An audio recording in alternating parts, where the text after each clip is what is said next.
Hi, I'm Vinter, and I'm a singer-songwriter and musician from Germany. Nice. And you have a new album coming out, Yes. or maybe already released, depending on when Yeah. this gets posted.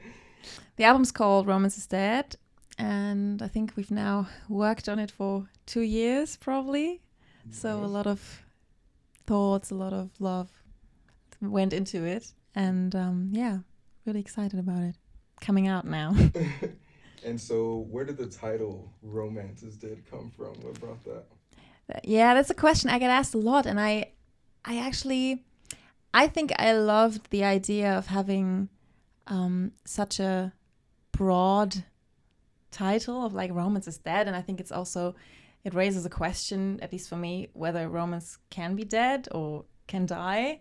Mm-hmm. So I like to think that it raises a question for people and questioning like, is it possible to die? And then you have an album filled with songs about love and relationships of all sorts. And I don't know, I think it kind of, for me at least, it's kind of a contradiction in itself and hopefully shows people that romance is not really dead. Okay. And then I read in your EPK, like if you write a love song, you still like to, do a little something at the end. So Yeah. I guess without giving too much away, you said these are love songs, so can we expect a little bit of a twist? Yeah, of course. I mean, it's about love. It's not really about great love always or happy love. I think a lot of the songs are showcasing relationships in ways where it didn't work out, or where you first think it's going well and then it doesn't work out that well in the end. And yeah, I think I like to think of love as something very human, and I think it's human to realize this person might not be the one for me. I've been inspired a lot by literature actually for this album, so I love to dive into other characters' perspective and writing from their point of view. Mm-hmm. It's like in books that I've read where there was a character that I thought was inspiring, and I try to imagine what I would feel like in their situation and write about that. So it's not all about me. There's like a few different characters that we Yeah. can expect to see that come in. And life is wild, so I feel Yeah. like it just makes sense that it's not always happy-go-lucky every song. Yeah. So I think what interested me the most, like from reading Yeah. like about you and listening to your music, was the literature part that Yeah. you just talked about. Like you wanted to be a writer. Mhm. That was like your first love, writing. Yeah, I loved reading growing up. And then I started writing books, but I never finished them. Like I don't think there's one finished book on my computer. But I love writing. Uh-huh. And at the age of 12, I think I realized, I can actually write songs, and it's also a way of writing, but not so long maybe, and I can finish it more easily, and it has the part of music that I also loved, and singing, and the combination, I think, catched me. Yeah. Putting the two together. Yeah. So would you say, like with this album and your first album, like what was it, Seasons? Yeah. Your first album, Seasons. Would you say that it's written like a book? I think the current one definitely, because I thought of the songs as chapters. It could be very different characters each song, but it could also be one person experiencing all of these songs, and then in the end coming to kind of a conclusion, which I think makes sense when you listen to the album as a whole. My first album, it did have a very clear concept of seasons. Like the album was put into 4 parts for each season. So it started with the winter, and then spring, summer, autumn. And the concept was very distinct, I think. So yeah, the songs were supposed to sound like that season, and it made really sense because the songs were not, also like genre-wise, not super cohesive.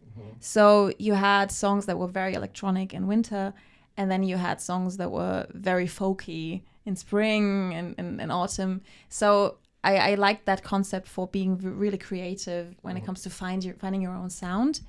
But I don't think it's necessarily a book. but maybe you could see it that way. Okay.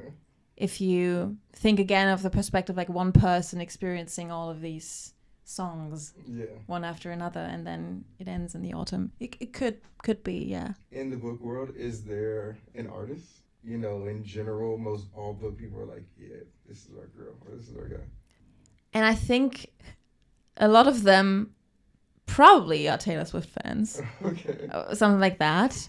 Maybe now Gracie Abrams. Mm-hmm. So, but I've definitely thought about that, like trying to address book talk or reach book talk more. Mm-hmm. Because, of course, there are songs on the album where I know, oh, this song was inspired by this book. So I could use that. What book would you say inspired this album? Oh, gosh. So many. I cannot list them all. There's one song on the album that's called 1985. Mm-hmm. And maybe someone can imagine it was inspired by 1984. And I basically imagined a song or a situation of a couple living a year later, still in the same world, because I read the book and I was really, I don't know, I thought about this book of like, oh yeah, it's this book that you have to read at school, and kind of like books at school were usually boring. Yeah, so I was like, oh, probably boring. And I read it and I was so mesmerized by it. I was like, oh, this is a really fucking good book. And I don't know, I was really inspired by the world, like this dystopian world and this dystopian feeling and the mood and the vibe.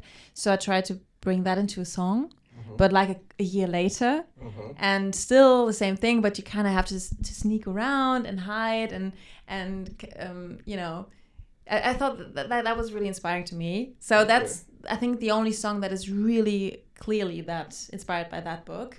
But there were lots of books that inspired me. I guess Pride and Prejudice inspired me a bit, for Not That Kind. Okay.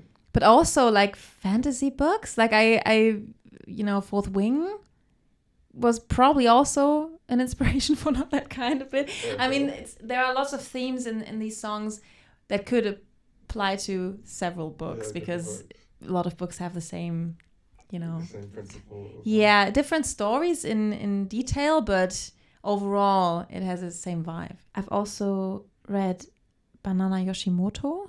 Okay. I don't know the book title in English though. No, that's okay. Oh, what was it called? I don't remember. But it was a very fairy tale like story.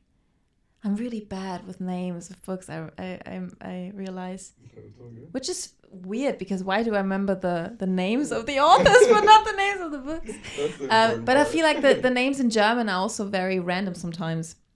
German people love to name books, like also movies. They also always have like these long names for movies that in English are just really short. The French do that too.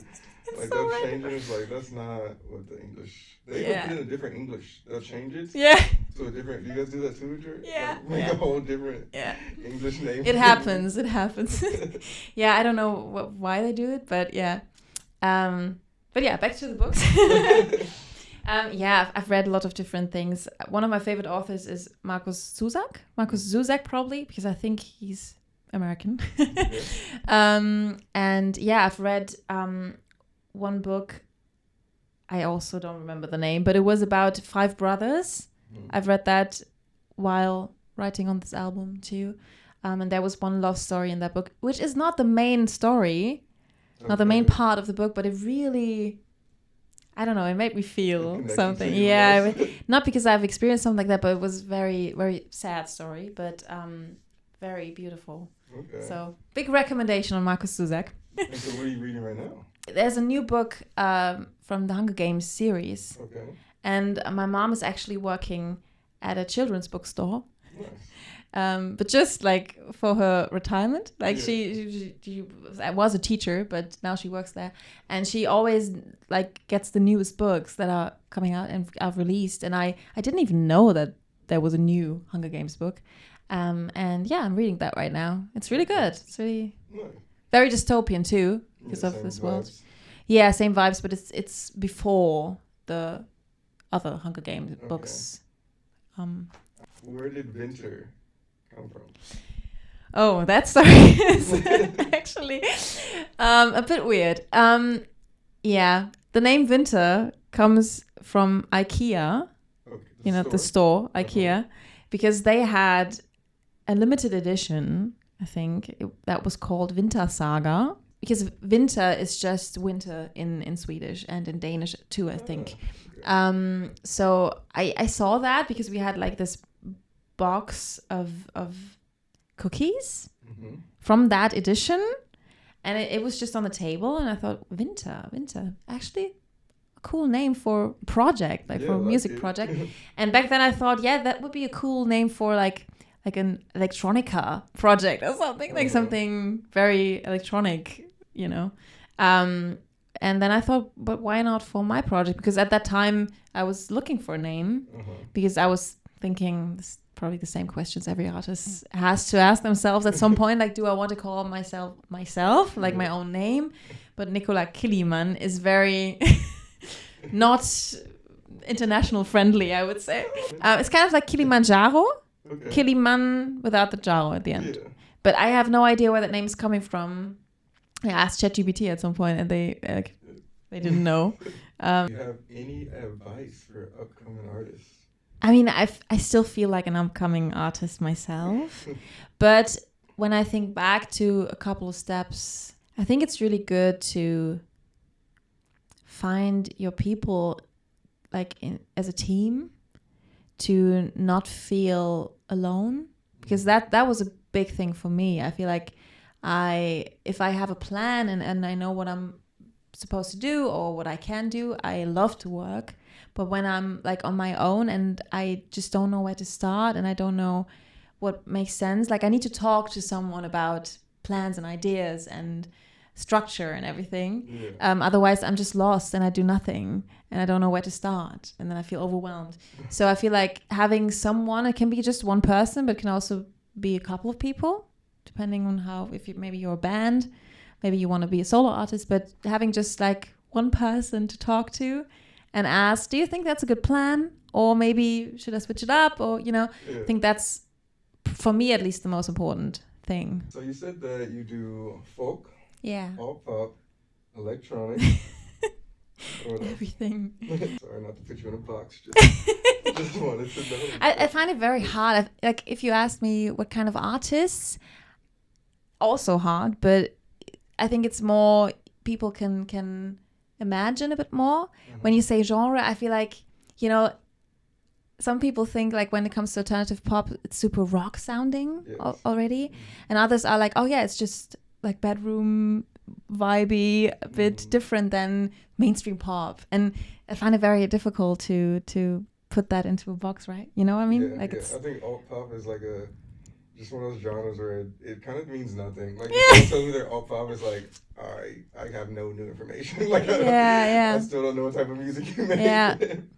But I feel like it's one of the most, like the most popular genres right now. It feels like it, like alt pop. Everybody's alt pop and everybody loves it, kind of. Like, nobody knows what it is. And because it's so broad, it's like alt pop can be like aggressive music, it can be chill, it can be both. Yeah. Like, when I was younger, alternative was actually the section in the shop, like in the shops, that was rock. Like I went to alternative because I had a phase as a teenager where I listened to really kind of hard rock music, metalcore and stuff, and it was under alternative. Okay. So I always went there for my rock albums, and now it's kind of like it's changed. The meaning has changed, I think. And speaking of you being into rock as a kid, I saw you were in a rock band. Yeah. What was that like? What was the situation? Was this like screamo rock? Is it like I wished. No, I really loved rock as a teenager. I think it was a way of finding myself, and when I was 14 I listened to so many rock bands, mostly male fronted rock bands. So I started playing in a rock band as my first band because I I feel like it's this genre that everybody starts with, kind of, in bands. Like every band can agree on rock, kind of. It feels like that. So the band that I was playing with, like, we started writing our own songs, and first of course covering songs and rock songs, a lot of Green Day and like the typical things that you cover at that age. And I still had my voice that I have now, so it's always been a very clear voice and more like maybe not soft at that time. I tried to be loud and edgy, but yeah, my voice was the way it is, so I feel like it naturally came to an end. But Hayley Williams was a big inspiration for me because I feel like she was this one rock singer who had like clear vocals and a different style maybe while singing, and not too screamo, and still sounded great and still sounded like rock music. I will say that's one of the things I noticed about your voice is like, at first I thought it was just like, of course production plays a part into it, but then I listened to your old stuff and I was like, no, her voice is quality. Like, thank you. There's songs that, like you listen to the song and you're like, okay, this song is quality. It's, and maybe I like the song, don't like the song, but it's a quality song. I was like, your voice is a quality voice. Like, I think even with bad production, I think your voice would still, people would still be like, oh, this song sounds quality. It's a good producer. That's so nice. Thank you. That's really. I can't wait to hear the album. Romance is Dead, July 4th. Thank you. Thank you for being here with me today. Thank you for coming. Thank you for coming from France. No problem. That too. We're here with Extra French, VINTER, Romance is Dead.